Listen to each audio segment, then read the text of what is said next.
আসছে রমজান মাস। এই রমজান মাসে কলিজা ঠান্ডা করা পায়েস খেতে অনেক ভালো লাগবে। তাই এই রেসিপিটি আপনাদের জন্য শেয়ার করতে চলেছি। আসসালামু আলাইকুম, কেমন আছেন সবাই? আশা করি সবাই অনেক ভালো আছেন। এখানে প্রায় গরুর দুধ 2 লিটার নিয়ে নিয়েছি। এরপর গরুর দুধকে ভালো করে ফুটিয়ে নিতে হবে। তেজপাতা, দারচিনি, এলাচ একটু ফেটিয়ে দিচ্ছি। কিছুক্ষণ পর পর এগুলোকে নেড়ে দিতে হবে। এ পর্যায়ে বারবার নেড়ে দিচ্ছি যেন দলা পাকা না হয়ে যায়। আতপ চাল দিয়ে দিচ্ছি। হাফ লিটারের জন্য হাতের 1 মুঠ আতপ চাল হলে 2 লিটারের জন্য 4 মুঠো লাগবে। সেই পরিমাণটাই আপনাদের কাছে শেয়ার করেছি যাতে সহজে আপনারা বানিয়ে নিতে পারেন। এভাবে বারবার স্প্যাচুলা দিয়ে নেড়ে দিতে হবে। পাতিলের নিচে যেন না লেগে যায়। এরপর দেখুন ঘন হয়ে আসছে। দুধের স্বরটা উপরে বসে গেছে এবং কিছুক্ষণ পর ঘন হতে থাকছে। এভাবে বারবার নেড়ে দিতে হবে। চিনি এবং লবণ এগুলো কিন্তু পরে অ্যাড করব। চাল সেদ্ধ হয়ে যাওয়ার পরে, চাল সেদ্ধ হয়ে যাওয়ার আগে যদি চিনিটা ইউজ করেন তাহলে সেদ্ধ হতে সময় লাগবে।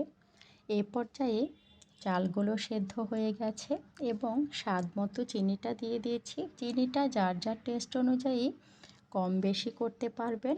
1 চিমটি পরিমাণ লবণ দিয়ে দিয়েছি, তাহলে টেস্টটা অনেক ভালো আসবে।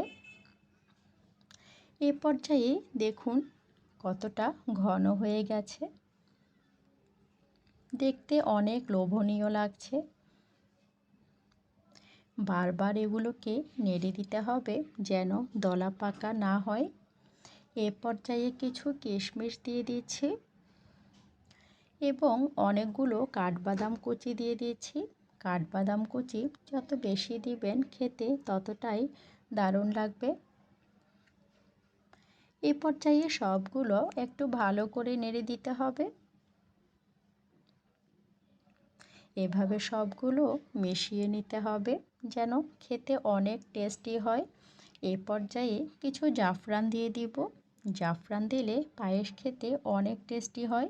এর ফ্লেভারটা পায়েসের সাথে একেবারে মিশে যায়।